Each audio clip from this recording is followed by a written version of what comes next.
Então, observe o seguinte, que para 900 Kelvin eu tenho essa curva. Se eu aquecer mais o corpo negro, eu tenho essa curva aqui verde. Se eu aquecer ainda mais para 1500 Kelvin, eu tenho essa curva aqui vermelha.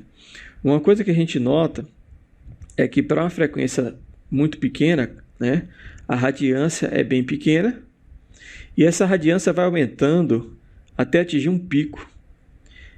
E esse pico de radiância, ele depende da temperatura do corpo negro. Então está aqui. Quanto maior for a temperatura, vejam que o pico de radiância ele vai se afastando. Então para 900 Kelvin é mais ou menos aqui, para 1200 mais ou menos aqui e para 1500 é mais ou menos aqui. Então existe essa dependência do valor máximo do pico de radiância, quer dizer, a frequência que tem maior energia do espectro do corpo negro. Existe essa relação com a temperatura.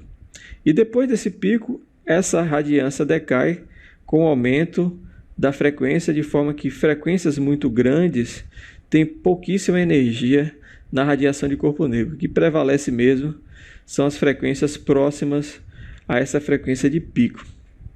E aí a questão agora é explicar esse comportamento, certo? Foram feitas algumas leis fenomenológicas, leis que se basearam apenas nos resultados experimentais. Uma delas é a lei de Venn, que diz que a frequência máxima, que é aquela, né, que eu falei para vocês, aumenta proporcionalmente a temperatura. Então, se você faz experimentos, você vai ver que isso acontece. Então, ele simplesmente descreveu uma relação de proporcionalidade. Frequência máxima é a constante vezes a temperatura e calculou essa constante, 5,9 vezes 10 a décima Hz por Kelvin. Outra lei é a lei de Stefan-Boltzmann, que diz que o potencial de emissão cresce com a quarta potência da temperatura. O que é potencial de emissão? Seria a integral da radiância, ou seja, é a energia de todo o espectro, não só de uma frequência, mas de todas as frequências que são emitidas. Ele chamou isso de potencial de emissão, e essa quantidade depende da quarta potência da temperatura de equilíbrio do corpo negro. E essa constante, a constante de Stefan-Boltzmann, tem esse valor aqui. São duas teorias experimentais. E houve uma tentativa de explicação, né, baseada na física clássica, que é a chamada lei de Rayleigh-Jeans.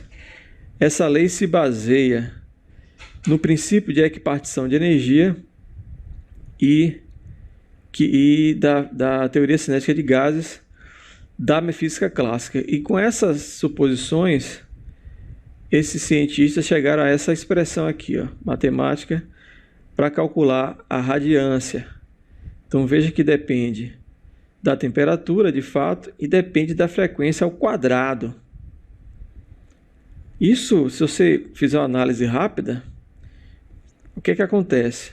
Se eu calcular aqui o gráfico que essa expressão nos fornece e o gráfico experimental, que é o real, que é o vermelho, veja que para pequenas frequências, certo? Aqui, essa teoria ela é válida. Ela, de certa forma, ela reproduz o que acontece no experimento do corpo negro para pequenas frequências. Só que à medida que eu aumento a frequência, né, como aqui é a dependência quadrática, à medida que essa frequência vai aumentando, esse gráfico ele vai estourando, ele vai indo para um valor infinitamente alto, coisa que não acontece no experimento. Então, esse comportamento da lei de Rayleigh-Jeans, a gente chama de catástrofe ultravioleta. A potência de emissão ela vai a infinito quando eu tenho uma frequência extremamente alta, sendo que na experiência a gente viu que a potência ela tem que ir a zero para uma frequência muito alta.